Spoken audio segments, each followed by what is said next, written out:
Test. Hello everyone, welcome to my second stream, and today I'll continue where I left off with the Alice story from chapter 3, but before that, I'll do some room showcase first. So, as you can see, here's my new room. It's full of blue and pastel looking, and let me show you the full room. So it looks like this. I think it has like a sort of fantasy vibe as well. Then I'll show you the chair. And wait a second. Let me.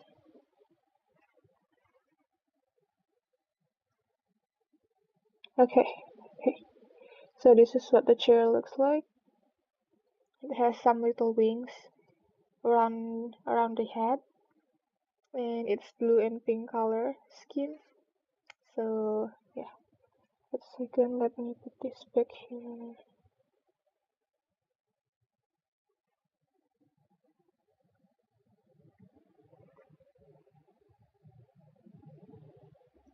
Wait a second. Okay. And then there's the little mic here, got the desk, and mouse and other accessories. The flowers on the back are delphiniums, by the way, and some cactuses, and then that's all I think.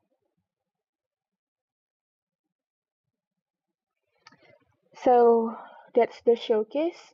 I'll continue with reading Alice.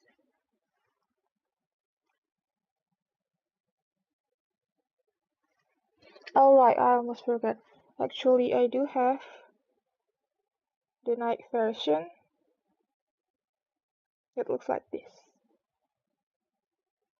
Everything is basically the same, it's just the sky on the outside looks darker since it's night. I think it looks really pretty. Okay, then let me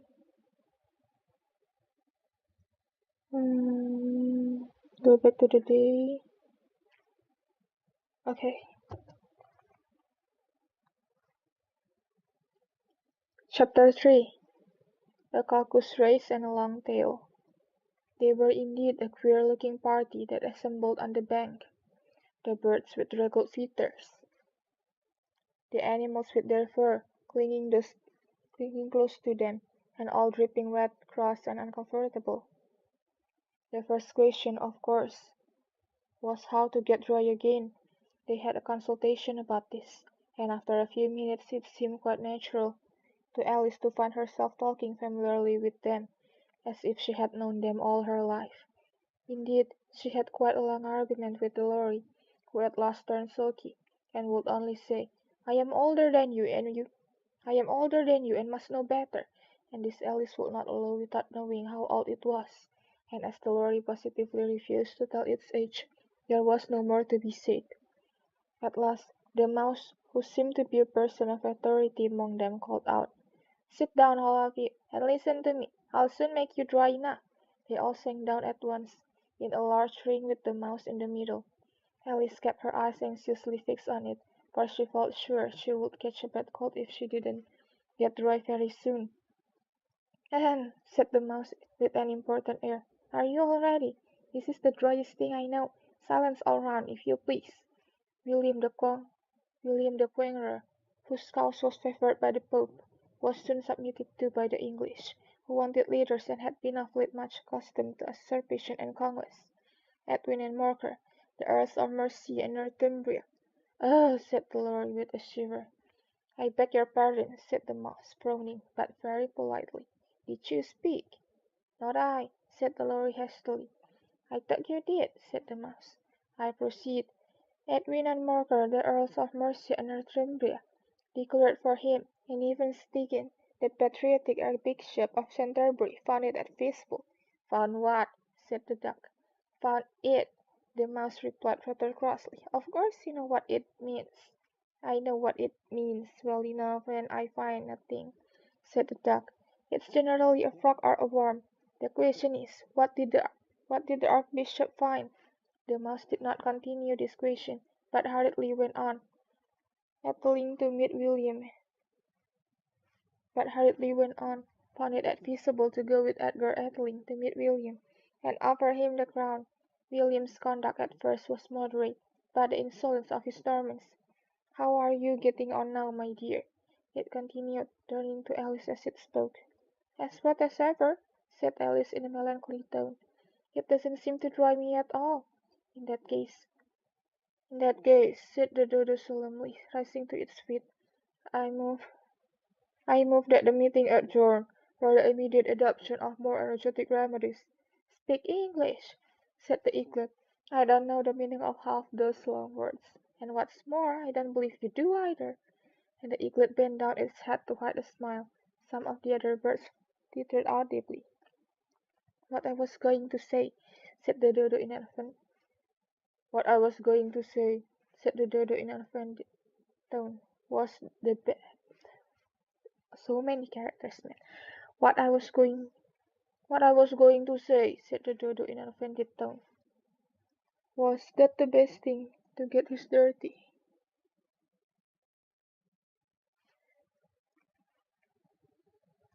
What I was going to say, said the dodo in an offended tone, was that the best thing to get us dry would be a caucus race. What is a caucus race? Said Alice. Not that she wanted much to know, but the dodo had paused, as if it thought that somebody ought to speak, and no one else seemed inclined to say anything. Why, said the dodo, the best way to explain it is to do it, and as you might like to try the thing yourself some winter day, I will tell you how the dodo managed it. First, he'd mark out a race course in a sort of circle. The exact shape doesn't matter. It said, and then all the party were placed along the course, here and there. There was no 1, 2, 3, and away. But they began running when they liked, and left off when they liked, so that it was not easy to know when the race was over. However, when they had been running half an hour or so, and were quite dry again, the dodo suddenly called out, "The race is over!" and they all crowded round it, panting and asking, "But who has won?" This question the dodo could not answer without a great deal of thought, and it sat for a long time, with one finger pressed upon its forehead, the position in which you usually see Shakespeare in the pictures of him, while the rest waited in silence. At last the dodo said, "Everybody has won, and all must have prizes. But who is to give the prizes?" Quite a chorus of voices asked. "Why, she, of course," said the dodo, pointing to Alice with one finger, and the whole party at once crowded round her, calling out in a confused way, "Prizes, prizes!" Alice had no idea what to do, and in despair she put her hand in her pocket and pulled out a box of comfits. Luckily the salt water had not got into it, and handed them round as prizes. There was exactly one apiece, all round. "But she must have a prize herself, you know," said the mouse. "Of course," the dodo replied very gravely. "What else have you got in your pocket?" he went on, turning to Alice. "Only a thimble," said Alice sadly. "Hand it over here," said the dodo. Then they all crowded round her once more, while the dodo solemnly presented the thimble, saying, we beg your acceptance of this elegant thimble." And when it had finished this short speech, they all cheered. Alice thought the whole thing very absurd, but they all looked so grave that she did not dare to laugh, and as she could not think of anything else to say, she simply bowed and took the thimble, looking as solemn as she could. The next thing was to eat the comfits.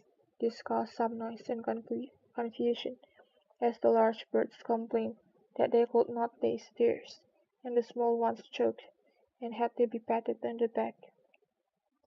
However, it was over at last, and they sat down again in a ring, and begged the mouse to tell them something more. "You promised to tell me your history, you know," said Alice. "And why is it you hate C and D?" she added in a whisper, half afraid that it would be offended again. "Mine is a long and a sad tale," said the mouse, turning to Alice and sighing. "It is a long tale, certainly," said Alice, looking down with wonder at the mouse's tail. "But why do you call it sad?" And she kept on puzzling about it, while the mouse was speaking, so that her idea of the tale was something like this. "Fury said to a mouse that he met in the house, 'Let us both go to law. I will prosecute you. Come, I'll take no denial. We must have a trial. For really, this morning I've nothing to do,' said the mouse to the court. 'Such a trial, dear sir, with no jury or judge, would be wasting our breath.' 'I'll be judge, I'll be jury,' said cunning old Fury. 'I'll try the whole cause, and condemn you to death.' 'You are not attending,' said the mouse to Alice severely. 'What are you thinking of?' 'I beg your pardon,' said Alice very humbly. 'You had got to the fifth bend, I think.' 'I had not,' cried the mouse, sharply and very angrily. 'A knot?' said Alice, always ready to make herself useful, and looking anxiously around her. 'Oh, do let me help to undo it.' 'I shall do nothing of the sort,' said the mouse, getting up and walking away. 'You insult me by talking such nonsense.' 'I didn't mean it,' pleaded poor Alice. 'But you're so easily offended, you know.' The mouse only growled in reply. 'Please come back and finish your story,' Alice called after it, and the others all joined in chorus. 'Yes, please do.' But the mouse only shook its head impatiently, and walked a little quicker. 'What a pity it wouldn't stay,' sighed the lorry, as soon as it was quite out of sight, and an old crab took the opportunity of saying to her daughter, 'Ah, my dear, let this be a lesson to you never to lose your temper.' 'Hold your tongue, ma,' said the young crab, a little snappishly. 'You're enough to try the patience of an oyster.' 'I wish I had our Dinah here.' 'I know I do,' said Alice aloud, addressing nobody in particular. 'Should soon fetch it back.' 'And who is Dinah, if I may venture to ask the question?' said the lorry. Alice replied eagerly, for she was always ready to talk about her pet. 'Dinah's our cat, and she's such a capital one for catching mice you can't think. And oh, I wish you could see her after the birds. Why, she'll eat a little bird as soon as look at it.' This speech caused a remarkable sensation among the party. Some of the birds hurried off at once. One old magpie began wrapping itself up very carefully, remarking, 'I really must be getting home. The night air doesn't suit my throat.' And the canary called out in a trembling voice to its children, 'Come away, my dears. It's high time you were all in bed.' On various pretexts they all moved on, and Alice was soon left alone. 'I wish I hadn't mentioned Dinah,' she said to herself in a melancholy tone. 'Nobody seems to like her down here, and I'm sure she's the best cat in the world. Oh, my dear Dinah, I wonder if I shall ever see you any more.' And here poor Alice began to cry again, for she felt very lonely and low-spirited, and so, in a little while, however, she again heard a little pattering of footsteps in the distance, and she looked up eagerly, half hoping that the mouse had changed his mind, and was coming back to finish his story. Chapter 4. The rabbit sends in a little bill. It was the white rabbit, trotting slowly back again, and looking anxiously about as it went, as if it had lost something, and she heard it muttering to itself, the Duchess, oh my dear boss, oh my friend Whiskers, she'll get me executed, as sure as ferrets are ferrets. Where can I have dropped them, I wonder?'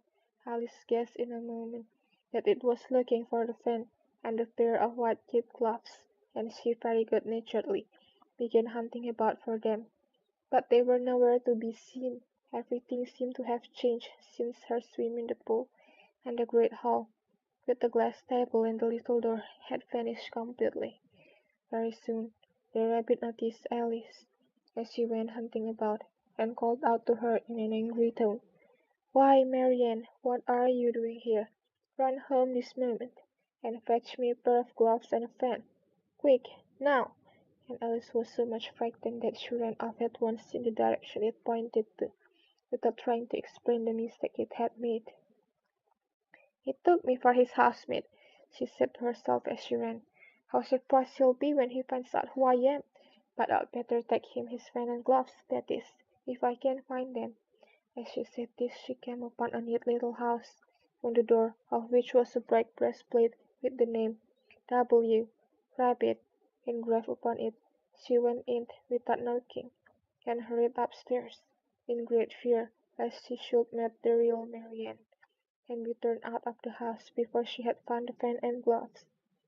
"How queer it seems," Alice said to herself, "to be going messages for a rabbit. I suppose Dan'll be sending me a messages next." And she began fancying the sort of thing that would happen. "Miss Alice, come here directly, and get ready for your walk." "Coming in a minute, nurse. But I've got to see the mouse doesn't get out."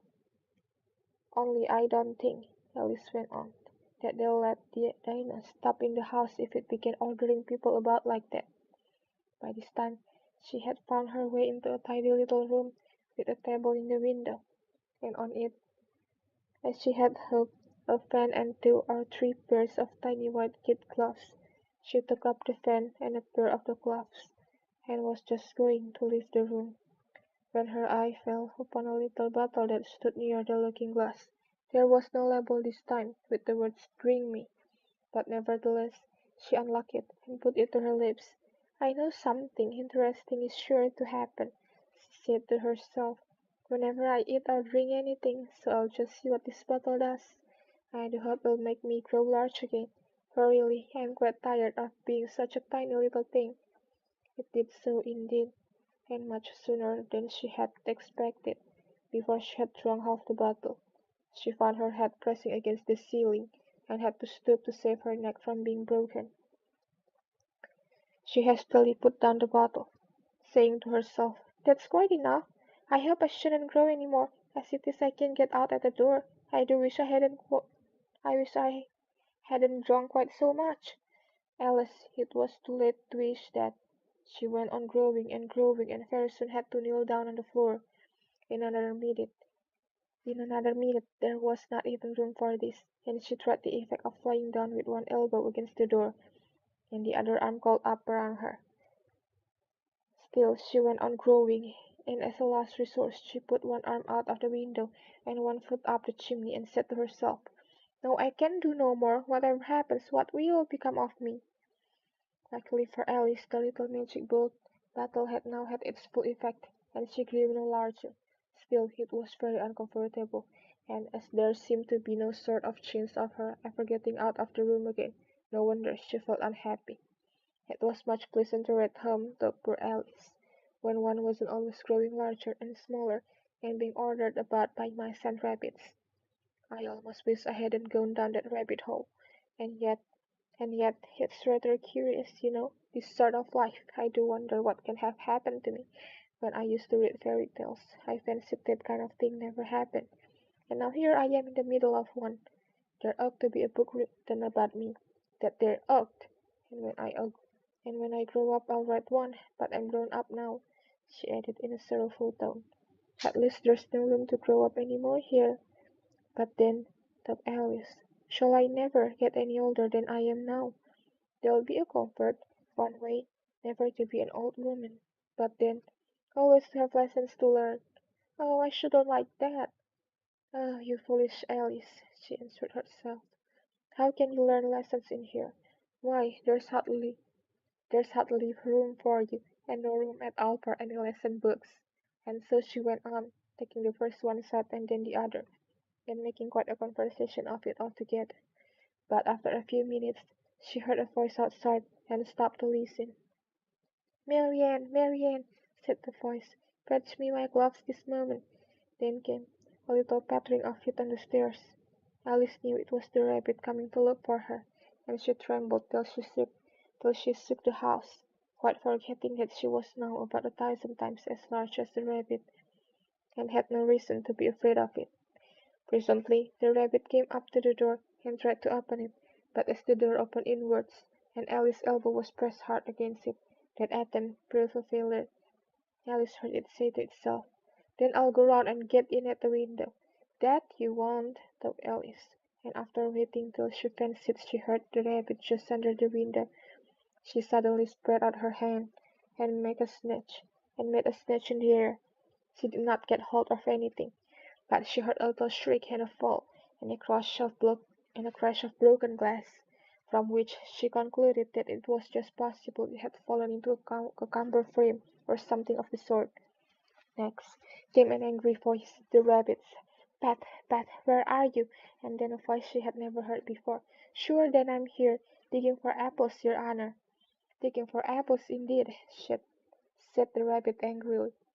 "Here, come and help me out of this." Sounds of more broken glass. "Now tell me, Pat, what's that in the window?" "Sure, it's an arm, your honor." He pronounced it "An arm, you goose. Who ever saw one that size? Why, it fills the whole window." "Sure it does, your honor, but it's an arm for all that."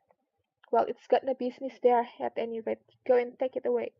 There was a long silence after this, and Alice could only hear whispers now and then, such as, "Sure, I don't like it, your honor, at all, at all. Do as I tell you, you coward." And at last she spread out her hand again, and made another snatch in the air. This time there were two little shrieks, and more sounds of broken glass.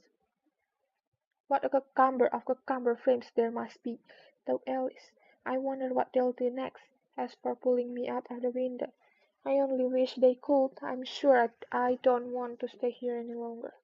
She waited for some time without rumbling of little cartwheels, and the sound of a great many voices all talking together. She made out the words, "Where's the other ladder? Why, I hadn't to bring but one. Bill's got the other. Bill, fetch it here, lad. Here, put 'em up. Here, put 'em up at this corner. No, tie 'em together first. They don't reach half height enough yet." "Oh, they'll do well enough. Don't be particular. Here, Bill, catch hold of this rope. Will the roof bear? Mind that loose slate. Oh, it's coming down. Heads below." A loud crash. Now who did that? It was Bill, I fancy. Who's to go down the chimney? Nay, I shouldn't. You do it. That I won't then. Bill's to go down. Here, Bill, the master says you're to go down the chimney. "Oh, so Bill's got to come down the chimney, has he?" said Alice to herself. "Shy, they seem to put everything upon Bill. I wouldn't be in Bill's place for a good deal. This fireplace is narrow, to be sure, but I think I can kick a little." She drew her foot as far down the chimney as she could, and waited till she heard a little animal, she couldn't guess of what sort it was, scratching and scrambling about in the chimney close above her. Then, saying to herself, "This is Bill," she gave one sharp kick, and waited to see what would happen next. The first thing she heard was a general chorus of "There goes Bill!" Then the rabbit's voice along, "Catch him, you by the hedge!" Then silence, and then another confusion of voices. "Hold up his head, Brandy now! Don't choke him! How was it, old fellow? What happened to you? Tell us all about it." Last came a little feeble, squeaking voice. "That's Bill," thought Alice. "Well, I hardly know. No more, thank you. I'm better now, but I'm all a deal too flustered to tell you. All I know is something comes at me like a jack in the box, and up I goes like a skyrocket." "So you did, old fellow," said the others. "We must burn the house down," said the rabbit's voice, and Alice called out as loud as she could, "If you do, I'll set Dinah at you." There was a dead silence instantly, and Alice thought to herself, "I wonder what they will do next. If they had any sense they'd take the roof off." After a minute or two, they began moving about again, and Alice heard the rabbit say, "A barrel full will do, to begin with." "A barrel full of what?" thought Alice, but she had not long to doubt, for the next moment a shower of little pebbles came rattling in at the window, and some of them hit her in the face. "I'll put a stop to this," she said to herself, and shouted out, "You'd better not do that again," which produced another dead silence. Alice noticed with some surprise that the pebbles were all turning into little cakes as they lay on the floor, and a bright idea came into her head. "If I eat one of these cakes," she thought, "it's sure to make some change in my size, and as it can't possibly make me larger, it must make me smaller, I suppose." So she swallowed one of the cakes, and was delighted to find that she began shrinking directly. As soon as she was small enough to get through the door, she ran out of the house and found quite a crowd of little animals and birds waiting outside. The poor little lizard, Bill, was in the middle, being held up by two guinea pigs, who were giving it something out of a bottle. They all made a rush at Alice the moment she appeared, but she ran off as hard as she could, and soon found herself safe in a thick wood. "The first thing I've got to do," said Alice to herself, as she wandered about in the wood, "is to grow to my right size again, and the second thing is to find my way into that lovely garden. I think that will be the best plan." It sounded an excellent plan, no doubt, and very neatly and simply arranged. The only difficulty was that she had not the smallest idea how to set about it, and while she was peering about anxiously among the trees, a little sharp bark just over her head made her look up in a great hurry. An enormous puppy was looking down at her with large round eyes, and feebly stretching out one paw, trying to touch her. "Poor little thing," said Alice, in a coaxing tone, and she tried hard to whistle to it, but she was terribly frightened all the time at the thought that it might be hungry, in which case it would be very likely to eat her up in spite of all her coaxing. Hardly knowing what she did, she picked up a little bit of stick and held it out to the puppy, whereupon the puppy jumped into the air off all its feet at once, with a yelp of delight, and rushed at the stick, and made believe to worry it. Then Alice dodged behind a great thistle to keep herself from being run over, and the moment she appeared on the other side, the puppy made another rush at the stick, and tumbled head over heels in its hurry to get hold of it. Then Alice, thinking it was very like having a game of play with a guard house, and expecting every moment to be trampled under its feet, ran round the thistle again.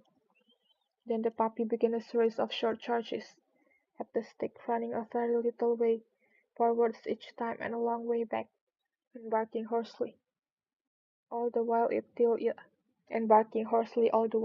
till at last it sat down, a good way off, panting, with its tongue hanging out of its mouth, and its great eyes half shut. This seemed to Alice a good opportunity for making her escape, so she set off at once. And ran till she was quite tired and out of breath, until the puppy's bark sounded quite faint in the distance. "And yet what a dear little puppy it was," said Alice, as she leaned against a buttercup to rest herself, and fan herself with one of the leaves. "I should have liked teaching it tricks very much, if I'd only been the right size to do it. Oh dear, I'd nearly forgotten that I've got to grow up again. Let me see. How is it to be managed? I suppose I ought to eat or drink something or other, but the great question is, what?" The great question certainly was, what? Alice looked all round her at the flowers and the blades of grass, but she did not see anything that looked like the right thing to eat or drink under the circumstances. There was a large mushroom growing near her, and about the same height as herself, and when she had looked under it, and on both sides of it and behind it, it occurred to her that she might as well look and see what was on the top of it. She stretched herself up on tiptoe, and peeped over the edge of the mushroom, and her eyes immediately met those of a large blue caterpillar that was sitting on the top with its arm folded, quietly smoking a long hookah, and taking not the smallest notice of her or of anything else. Chapter 5. Advice from a Caterpillar. I think for today I'll stop with 2 chapters and then continue where I left off today next time from chapter 5. I think I'm not using the I think I'm not using the other option that I usually use for free talk, like voice only, so the screen is kind of glitching and it was kind of distracting. So there's like a lot of scoffs today. But thank you for watching, and so see you next time. I'll end it with this as always.